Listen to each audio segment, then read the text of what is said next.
అంతరంగ తరంగాలు, ఆనంద లహరులు, భగవంతునికి భక్తునికి ఉన్న దివ్యానుబంధాన్ని అభివర్ణించే అనుభవాల సుమమాల.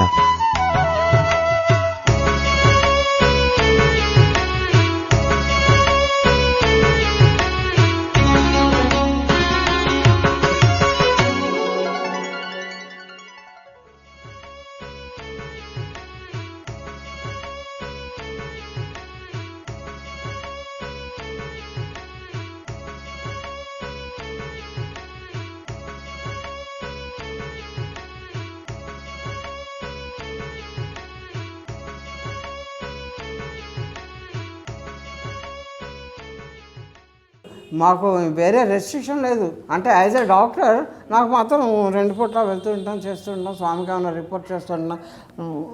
ముఖ్యంగా స్వామి ఇంట్లో వాళ్ళందరికీ నేనే డాక్టర్ని. ఇంకో చేత వాళ్ళు వైద్యం చేయించుకునేవారు కాదు. ఊళ్ళోకి వెళ్ళాల్సి వస్తే స్వామి నాకు కబురు చేసి ఇలా ఉందిట, నువ్వు ఒకసారి వెళ్ళి చూసిరా అని కూడా ఎవరినో ఇచ్చి జాగ్రత్తగా తీసుకురా. ఆ గేట్ దాటి ఎప్పుడు బయటకు వెళ్ళేదాన్ని కాదు. స్వామి కూడా ఎవరినైనా ఇస్తేనే వెళ్ళి వాళ్ళని చూసి వచ్చేదాన్ని. స్వామి భోజనాల గదిలోకి పొద్దుట సాయంత్రం వెళ్ళిపోతూ ఉండటం ఇష్టం. పేషెంట్ ఎవరైనా ఉంటే పేషెంట్ గురించి చెప్పేవారు, వాళ్ళ గురించి అప్పచెప్పేవారు పేషెంట్ని. నేను ఏమైనా అడిగితే సమాధానం చెప్పేవారు. వీళ్ళ తాతగారు ఆయన ఒక్కరికి ఛాన్స్. స్వామి బెడ్రూమ్లోకి వెళ్ళి ఏమైనా సీరియస్ కేసులు ఉంటే స్వామి ఇది ఇలా ఉంది అలా ఉంది అని చెప్పేవారు. ఎన్నో సీరియస్ కేసులు చేసాం అక్కడ. నిజంగా మెడికల్ అవి చెప్పాలంటే ఇంకా చాలా టైం పెట్టేస్తుంది, బోల్డ్ టైం. ఒక 2 ఇన్స్టెన్స్ చెప్తాను వినండి.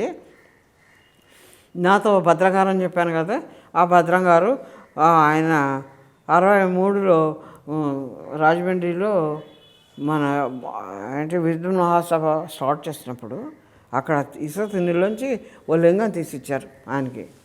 లింగంలో లింగం, స్థూలంలో సూక్ష్మం అని ఇదనమాట. ఇది ఒక లింగం, ఆ లింగం పైన ఇంకో లింగం. ఇది సోమనాథ్ దేవాలయంలో ఉందని చెప్పారట స్వామి. దీనికి ఏమో అప్పటి నుంచి ఆయన పూజ చేస్తున్నాడు. దీనికి మంచి ఇది న్యాసాలు చేసుకుంటూ రోజు అభిషేకాలు అవి చేస్తే ఇది 63 నుంచి ఉన్నవి. ఈ భద్రం గారికి చాలా నర్వస్ ఆయన భార్య, ఆవిడకి బాగోలేదు ఒంట్లో, బ్లీడింగ్ కంప్లైంట్ అనమాట. ఆయనేమో ముందు పుట్టపడితే వెళ్ళిపోయాడు దసరాలకి. నేనేమో ఆవిడకి చేయవలసి అన్నీ చేసి చిన్న ఆపరేషన్ అది చేసి నేను నెక్స్ట్ డే బయలుదేరి నేను వెళ్ళాను. అంతా ఎవ్రీథింగ్ ఈజ్ ఆల్ రైట్ అనిపించుకుని.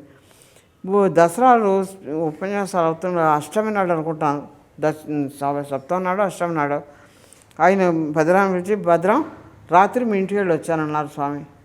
మా ఇంటికి వెళ్ళటం స్వామి అంటేను, మీ ఆవిడకి ఒంట్లో బాగోలేదు, నేను రాత్రి వెళ్ళాను అన్నీ సరిచేసి వచ్చాన్నారు. ఇప్పుడు పొద్దున్న స్వామి గదిలోకి ఈయనకి ఫ్రీ ఎంట్రన్స్ ఉంది. ఆయన గొప్ప పరిగెత్తుకొచ్చి అమ్మ కొమ్మలిపోయింది, మా ఆవిడ ఏం చేసిందో ఇలాగ అయిందిట, బాగులేదని తీసుకెళ్ళిపోయారు, స్వామి వెళ్ళొచ్చారట మా ఇంటికి. నాకేంటి ఆవిడేం పని చేసిందో, బ్లీడింగ్ పేషెంట్ కదా ఏముందో నాకు లోపల ఆవిడేదో తప్పు చేసిందని నాకు ఒక అనుమానం. ఆయన వెళ్ళిపోయాడు, నన్ను అలాగ వదిలేసి ఆయన అమలాపురం వచ్చాడు. ఇక్కడే జరిగింది, ఆవిడకి బ్లీడింగ్ అవుతుంది. తల్లేమో పెద్ద కూతురు అక్కడ పక్క మంచం మీద ఉంది, ఆవిడేమో ఆ మంచం మీద ఉంది, చిన్న గది. అయితే ఆవిడ బ్లీడింగ్ ఎంత అయిందంటే మంచం మించి అలా తూములోకి బ్లడ్ వెళ్ళిపోతుంది. చూసావా, మంచం నవారులోంచి ఆ తూములోంచి వెళ్ళిపోతుంటే ఆవిడ మంచినీళ్ళు ఇవ్వని అమ్మ మంచినీళ్ళు పెట్ట దాహం వచ్చేసింది. ఆ అమ్మాయి వినలేదు. ఈవిడ లేచి మంచినీళ్ళు తాగడానికి బిందులో ముంచుకుందాం అని వెళ్తే పడిపోయేటప్పుడు అల్లా ఏమేమి వచ్చింది, సాయీశ్వరు ఆట పడిపోయింది ఆవిడ. ఆ సాయీశ్వరుడు అక్కడి నుంచి ఇక్కడికి వచ్చేసాడు. వచ్చేసి గోపాను ఆవిడ మంచినీళ్ళు ఇచ్చి విభూతి తీసిచ్చి ఆవిడ పొట్టకు రాసి నోట్లో వేసి అంతా చల్లి ఆవిడ రైట్ చేసి ఆవిడని కాపాడారు. ఈ సంగతి అంతా చెప్పారు. మా అన్నాడు నాకు పిలిచారు, ఇదిగో నేను తిడుతున్నాను కదా వాళ్ళని, మళ్ళీ తిడితే ఒప్పుకోరు, నువ్వు తప్పు అని చేసినా నేను తిట్టకూడదు, ఆయన తిడితే పర్వాలే, నేను తిట్టుకున్నాను, ఇదిగో నువ్వు ఏం అనుకో భద్రాన్ని, భద్రం భార్యను ఏం అనుకో, ఏమీ లేదు, పీరియడ్స్ వచ్చి కొంచెం బ్లీడింగ్ ఎక్కువైంది, నేను వెళ్ళి సరిచేసానులే, నువ్వేం అనుకో. నేను అంటాను. ఇంకంత అయిపోయిన తర్వాత ఇంకంతే మళ్ళీ ఇంకా ఆవిడ మెన్సెస్లో ఇంకేం లేదు, చాలా కంప్లీట్గా క్యూర్ అయిపోయింది. ఇంకోటి చాలా గమ్మత్తు అని చెప్తాను. మా ఊళ్ళో జడ్జి గారు ఉండేవాడు, ఆ జడ్జి గారి కూతురు డెలివరీకి తీసుకొచ్చారు, ఫస్ట్ డెలివరీ. అయితే పాపం ఆయన పిరికివాళ్ళు, హాస్పిటల్ అన్నా నాకు ఆయన వదిన గారు తీసుకొచ్చి నాకు అప్పచెప్పారు పేషెంట్ని. సరే అమ్మాయి పెయిన్స్ వస్తున్నాయి, బాగానే ఉంటుంది, కానీ ఓ రోజంతా గడిచింది, ప్రోగ్రెస్ అవ్వట్లేదు. ఇంకెలాగా ఏ సిజేరియన్ చేయాలంటే ఇక్కడ ఎక్విప్మెంట్ తక్కువ, ఇక్కడ ఫెసిలిటీస్ లేవు. నేను సరే పోనీ ఏమైనా వాట్సాప్స్ రెడీ చేసుకో. ఆ రాత్రి ఈవిడ వాళ్ళ వదిన గారు అందిరను, అమ్మా అలాగా రోజంతా నలిగిపోతుంది పిల్ల, ఏదో ఒకటి చేయండి అంతే. నాకు కూడా ఒక రకం ఫీలింగ్ వచ్చింది. వచ్చి వెళ్ళి ఇంజక్షన్ ఇచ్చి సాబాన్ రెడీ చేయమని అని రెడీ చేసుకుని ఇంజక్షన్ ఇచ్చి వచ్చి ఆ గదిలో లేబర్ రూము బయట హాల్లో కూర్చున్నాను, సతరా పక్కిళ్ళు. నేను కూర్చున్న 5 మినిట్స్కి అమ్మ రెండు లోపల నుంచి పిలుపు గవా నేను పరిగెత్తేసరికి డెలివరీ అయిపోయింది patient. With in 5 minutes delivery అవ్వడానికి ఛాన్స్ లేదు, దారులు ఓపెన్ అవ్వలేదు, ఈ పిల్ల పెద్ద పెద్ద పెయిన్స్ వస్తున్నాయి, సిజేరియన్ చేసి తీరాలి. అలా ఆడిది 5 మినిట్స్ అయ్యేసరికి డెలివరీ అయిపోయింది. ఇది ఎప్పుడు ఆగస్ట్ 63 ఆగస్టులో స్వామి పారాలసిస్ చూస్తున్నారు చూసావా, అప్పుడు కృష్ణాష్టమి ముందు. అయితే నేను వెళ్ళి చూస్తే డెలివరీ అయిపోయింది. ఎలా అయింది డెలివరీ? సరే సూచన వేసి అంతా రెడీ చేసి పడుకోబెట్టేశాను. మన్నాడు పోస్ట్లో స్వామి దగ్గర ఉత్తరం, 16వ తారీఖు కృష్ణ జన్మాష్టమి. అప్పటికి స్వామి 45 డేస్ నుంచి ఏమీ తింటలేదు, తాగటం. ఆ పారాలసిస్ తీసుకున్నాక ఓన్లీ లిక్విడ్స్ కొంచెం తీసుకుంటున్నారు. ఇక్కడ పరిస్థితి ఇలా ఉంది. 16వ తారీఖు కృష్ణాష్టమి, నువ్వు వస్తావు అనుకుంటాను. సరే గౌబా మరి 3వ నాడే నేను ఆవిడకి 3వ నాడు పేషెంట్ని ఇంటికి తీసుకెళ్ళిపోండి, సూచర్స్ అవి తను వచ్చి ఇప్పేస్తుంది, నేను తిరిగి వస్తాను ఇలా స్వామి. ఆ రాత్రే వీళ్ళు కొలుసు సున్నాను అక్క ఉన్న చూడు శ్యామలమ్మ, ఆవిడ కొడుకుని కాదు ఆ సుబ్రహ్మణ్యం గారిని, ఆవిడే. అయిన తర్వాత నేను అప్పచెప్పి పుట్టపర్తి వెళ్ళిపోయాను. వెళ్ళిపోతే స్వామి మాట్లాడారు, ఇదైంది కృష్ణాష్టమి అయింది, ఇంకో 2-3 రోజులు అయ్యాక నన్ను పిలిచి మాట్లాడారు. అన్నీ మాట్లాడితే ఎప్పుడు వెళ్తావు అన్నారు. ఎప్పుడు వెళ్తావని అడగటం ఆయన, మీ ఇష్టం స్వామి అంటాం మనం. ఎప్పుడు వెళ్తావు అన్నారు. ఏమో స్వామి మీ ఇష్టం, వెళ్ళిపోతాం. ఎందుకు కంగారు, కృష్ణమూర్తి కూతురు కనేసిందిగా అన్నారు. ఎవరు స్వామి కృష్ణమూర్తి అన్నాను నేను. నాకు తెలియదు ఈయన పేరు కృష్ణమూర్తి అని, ఆ జడ్జి గారి పేరు కృష్ణమూర్తి అని నాకు తెలియదు. నేను జడ్జి గారు పిల్లలటం అదే మీ ఊళ్ళో జడ్జి కూతురు కనేసింది కదా. ఓ దేవుడా, నువ్వు డెలివరీ చేసి నేను వాళ్ళ దగ్గర ఫీజు ఎలా పుచ్చుకుంటాను? నేను ఫీజు పుచ్చుకోవాలా? ఫీజు దానిదే ఆయనే చేశారు డెలివరీ. ఆవిడ తర్వాత ఎప్పుడో 5-6 ఏళ్ల కింద ఒకసారి ఫోన్ చేసింది, అమ్మ మీరు డెలివరీ చేసిన పిల్లాడు పలా చోట ఉన్నాడు, జడ్జి గారి భార్య. అలా స్వామి మిరకల్స్ ఎలా ప్రతి చోట ప్రతి అంగళం ఇక్కడ మనం చెప్పి అన్నీ చుట్టూ ఉన్నారు.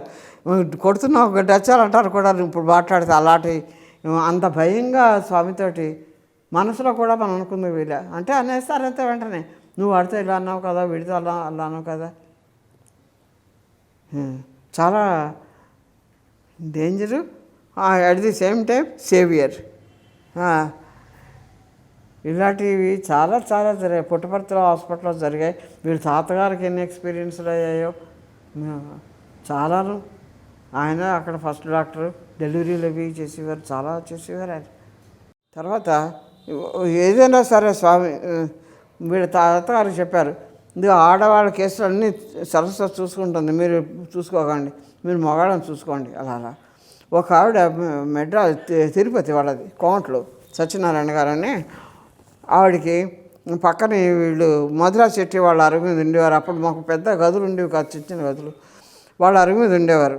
ఆవిడకి పారాలసిస్ అనమాట, చేతులు కాళ్ళు పడిపోయి అలా పడుకునే ఉండేది, పాపం ఏమీ లేదు. ఓ కూతురు ఉండేది, ఆ అమ్మాయి అన్ని సర్వీసులు చేసేది.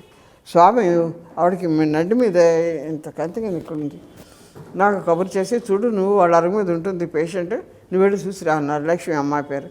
చూసిన తర్వాత నేను అత్తగారు అన్నారు, ఏమిటనుకుంటున్నావు అన్నారు. ఏమీ లేదండి, టీబీ యాబ్సెస్ అనుకుంటున్నాను నేను, కోల్డ్ యాబ్సెస్ అంటే. లేదమ్మాయి దానికి అదేదో ఉంది అది ఇది అన్నారు. సరేలేండి పోనీ స్వామి చెప్పారు కదా అని నేను టీబీ ట్రీట్మెంట్ మొదలు పెడుతూ ఉంటే సరిగ్గా ఒక 4 రోజులకి ఆవిడ లేచి కూర్చోవటం వచ్చింది. లేచి కూర్చోవటం నుంచునేది లక్ష్మి.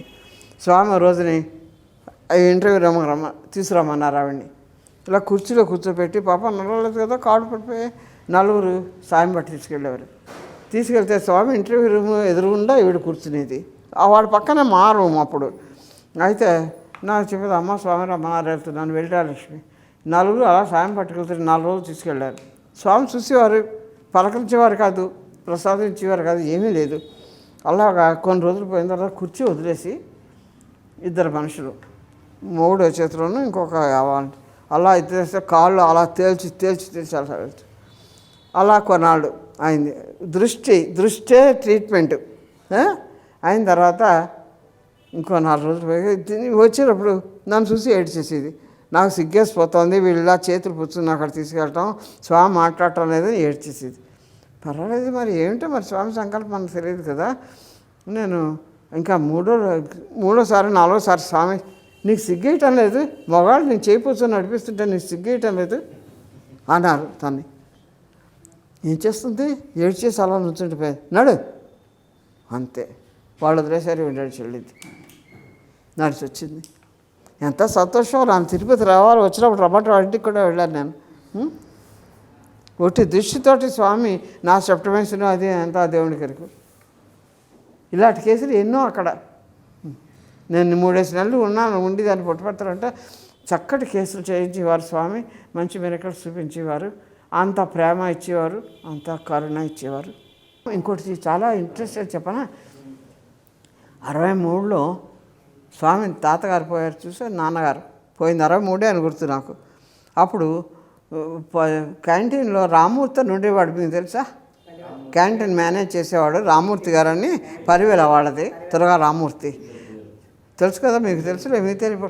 ఆ రామూర్తి కూతురికి హై ఫీవర్ వచ్చి, పాపకి 6 ఏళ్ళు పాప, హై ఫీవర్ వచ్చింది పిల్లకి, వచ్చేసి అన్కాన్షియస్ అయిపోయింది. వాళ్ళు మాకు చుట్టాలు.